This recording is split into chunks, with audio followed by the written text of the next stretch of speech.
Fala galera, tudo bem com vocês? Vinícius na área e o Planeta Sigma, seu canal de atualidades. O vídeo de hoje é para você que curte uma pizza e vamos ser sinceros aqui, uma pizza feita em um forno a lenha é muito mais saborosa do que uma feita em um forno elétrico ou a gás convencional. E adivinhem, por que eu estou falando sobre esse assunto? O Departamento Ambiental da cidade de Nova York determinou que as pizzarias que utilizam forno a lenha reduzam suas emissões de carbono em até 75%. E para cumprir essa redução, as pizzarias elas precisam adquirir dispositivos que controlam as emissões de carbono proveniente da queima do forno a lenha, que custam US$ 20.000, o equivalente a R$ 100.000. E isso tem gerado muita insatisfação dos proprietários de pizzaria. Os proprietários alegam que esses equipamentos, além de possuírem um alto custo, também precisam de manutenção e que mudar de forno a lenha para um outro tipo de forno poderia causar alterações no sabor da textura da pizza, sem falar que eles acusam o Departamento Ambiental de Nova York de não promover nenhum tipo de financiamento, de incentivo público para realizar essas adequações.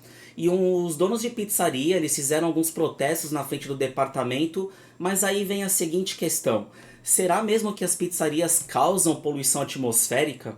E dentro dessa relação, nós vamos ver também os peixes grandes, né, os países que mais poluem no mundo, e uma análise aí que vai te levar à reflexão. Será que aí não estamos exagerando no alarmismo quando o assunto é meio ambiente?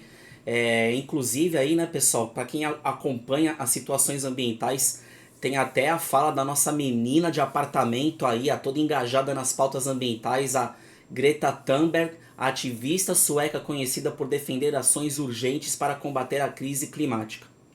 Mas antes de começarmos, clica no gostei e compartilhe o canal para que eu possa continuar a promover conteúdos de alto valor. É importante ressaltar que, embora as pizzarias elas possam emitir certos poluentes, a sua contribuição para a poluição atmosférica ela é muito menor em comparação às outras fontes de emissões industriais ou até mesmo na geração de energia. E as emissões provenientes de pizzaria, elas estão relacionadas à queima de combustível no forno e que é vinculado ao sistema aí de exaustão. Se a gente analisar quais são os principais, as principais emissões atmosféricas provenientes da pizzaria, a gente vai chegar aí no material particulado, né, que são as partículas mais finas, que é a queima da lenha ou do carvão nos fornos de pizzaria, que vai liberar essas partículas finas no ar e que podem contribuir para a poluição em nível local, certo? E depois as emissões de dióxido de carbono, que aí é vinculado, né, a queima, por exemplo, um forno a gás natural ou a carvão, que vai alimentar os fornos da pizzaria e que vai resultar na emissão aí do CO2. No entanto, a comparação com as outras fontes de emissões, como a geração de energia ou o transporte, pessoal, né, se a gente fizer essa relação, né, entre o que vai consumir, o que vai poluir mais, uma pizzaria ou gerar energia elétrica de uma termoelétrica, ou uso de transporte, né? Então é lógico que que as pizzarias elas vão prover emissões relativamente baixas, tá? Em resumo, embora as pizzarias possam contribuir com uma certa quantidade de poluentes atmosféricos, sua influência geral na poluição atmosférica, em comparação às outras fontes, ela vai ser muito, muito menor, né? Agora vamos lá, imagine um paradoxo nisso tudo. O dono da pizzaria muda de forno a lenha, por exemplo, né? E passa a utilizar um forno elétrico. E como o forno elétrico vai funcionar, pessoal? Provavelmente a energia gerada para alimentar esse forno elétrico, ela vai vir de uma termoelétrica, que vai trabalhar com o que, pessoal? Com a queima do carvão, entenderam? Então, gente, numa boa, sabe? A gente tem que ter uma preocupação com as questões ambientais? Tem, mas dentro disso tudo a gente tem que ter aí um certo bom senso em cima disso tudo, né? E sempre vai ter também, pessoal, sem passação de pano, quem vai se beneficiar com isso financeiramente, certo? Que seriam aí a compra dos equipamentos. E detalhes, sem nenhum incentivo público, né? Isso não quer dizer que o cara que tem uma pizzaria ele vai ser um cara super, mega, power, bem de vida. Ele vai ser um trabalhador, ele é um empreendedor que também contribui, paga imposto, arrecada. E então ele vai ter essa dificuldade de comprar aí um equipamento, um dispositivo de contenção de emissão de até US$ 100.000, né? E aí depois a galera política, né, se reúne numa conferência climática em algum país para discutir as questões ambientais, né? Olha só a falta de lógica, né? Aí eles vão chegar no local com o quê, né, pessoal? Com seus aviões, seus jatos supersônicos, né? Avião, né, não vai emitir nenhum tipo de poluição atmosférica, né, pessoal? Confia aí, né? Então, eu acho que tem uma certa hipocrisia no meio das questões ambientais, mas a gente tem que analisar isso com bom senso, né? A gente tem que procurar conciliar o nosso desenvolvimento com as questões ambientais, sem hipocrisia e sem alarmismo, principalmente, sem tacar o terror, né?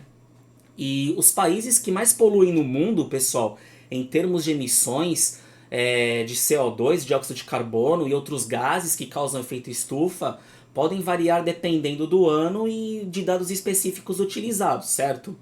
No entanto, com base em dados mais recentes, a gente pode colocar que os principais emissores de gás de efeito estufa são os mais desenvolvidos ou aqueles que estão o quê? Em desenvolvimento, os chamados emergentes. Então vamos lá. Quais são os países que mais poluem? A China, né?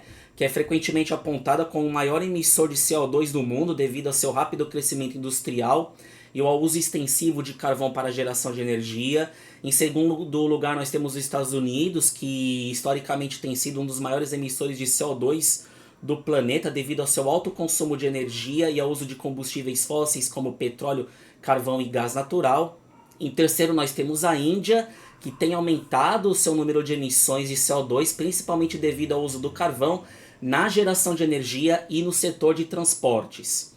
Em quarto lugar, nós temos a Rússia, que é uma das maiores produtoras de combustíveis fósseis do planeta, especialmente petróleo e gás natural. Isso contribui também para as emissões mais significativas de dióxido de carbono, juntamente com a indústria pesada e o setor de transporte. E em quinto lugar, nós temos o Japão, que é um país altamente industrializado e dependente da importação de combustível fóssil, uma vez que o Japão acaba sendo pobre nesses recursos, principalmente no carvão, e a sua indústria, o setor de transporte e uso de energia tem contribuído para suas emissões consideráveis de dióxido de carbono. E é importante notar que a emissão per capita por pessoa de cada país também desempenha um papel importante na análise das emissões globais. Países com populações menores, mas com alta intensidade de emissões por pessoa, per capita, também podem ter um impacto significativo na poluição global. Além disso, muitos países têm estabelecido metas e iniciativas para reduzir essas emissões e fazer a transição para uma economia baixa de carbono. E tem certeza que nisso tudo não estão criando um certo alarmismo, não estão criando no mundo uma atmosfera de medo e terror? E olha esse vídeo da nossa querida ambientalista Greta. Dá uma olhada nisso, pessoal. I want you to be hopeful. I want you to panic. I want you to feel the fear I feel every day. Climate change, you have said, quote, I want you to panic. I want you to feel the fear I feel every day. Is there what particular study or scientific report did you read that made you come to this conclusion? Thank you for your question. First of all, let me just clear that those are metaphors. In speeches, you often use metaphors. Of course, I don't mean literally that I want people to panic. So there was no scientific study that made me come to that conclusion. Oh, okay, so you didn't say that. I did, but it's the metaphor that you often use in speeches. O engraçado é que agora tá todo mundo cheio do discurso de metáfora, né? Se é que vocês me entendem, tudo agora é metáfora, narrativa. E na minha visão, pessoal, metáfora é um termo aí bonitinho pra mentira, certo, gente? Então eu acho que o nosso planeta ele vem enfrentando uma crise climática, vem uma crise ambiental, vem à medida que a população vai aumentando, à medida que essa população vai causando pressão, né, por recursos, mas nós temos que ter bom senso e sermos ponderados, porque a gente tem que conciliar a questão da produção de alimentos, de bens de consumo para nossa subsistência, né? E também conciliar a relação do desenvolvimento sustentável, certo, pessoal?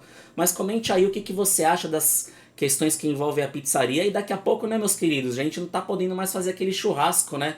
Daqui a pouco vem a prefeitura aí embargar seu churrasco e a situação aí acaba ficando bem complicada. Mas comente aí com respeito e eu vou ficando por aqui, pessoal. Valeu e até a próxima. Fui!